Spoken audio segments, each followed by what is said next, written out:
여러분 안녕하십니까? NBS 투데이입니다. 산지 쌀값이 또다시 하락했습니다. 하지만 농민들이 요구하는 시장 격리 조치는 차일피일 늦어지고 있는 실정인데요. 쌀값 하락으로 인한 농가 소득 감소에 더해 산지 RPC들의 경영 불안도 현실화됐습니다.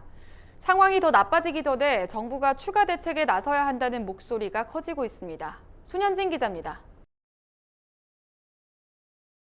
산지 쌀값이 또다시 떨어진 것으로 조사되면서 쌀 시장 격리를 더 늦춰선 안 된다는 목소리가 커지고 있습니다.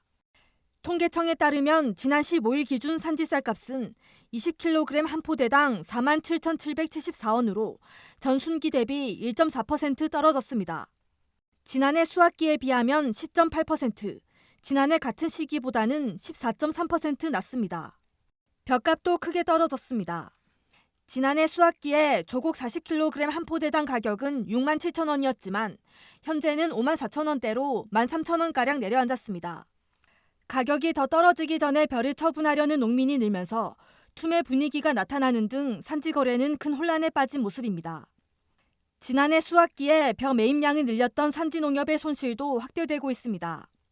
벼값이 떨어지면서 산지 농협은 지난달까지 이미 1,800억 원가량을 손해봤는데 가격 하락이 이어지면 추가 손실은 눈덩이처럼 불어날 수 있습니다.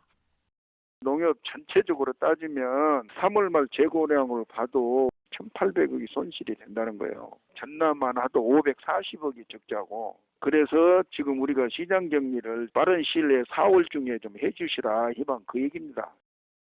산지 농협의 손실은 결국 농가 소득 감소와 직결될 수밖에 없습니다. 농협이 수확기 농가 벼 출하 물량의 절반 이상을 매입하기 때문입니다.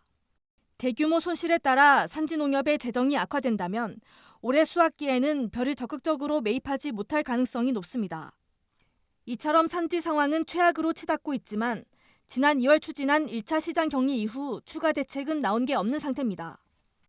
농업계는 적어도 이달 안에 시장 격리 계획이라도 발표해야 쌀값 급락세를 막을 수 있다고 호소하고 있습니다. 잔여 물량을 격리한 이후에도 쌀값 하락세가 진정되지 않으면 10만 톤을 추가 격리해야 한다는 목소리도 제기됩니다. 정부가 추가 대응을 지체했다가는 쌀 산업 전반이 무너질 수 있다는 우려가 높아지고 있습니다. MBS 손현진입니다.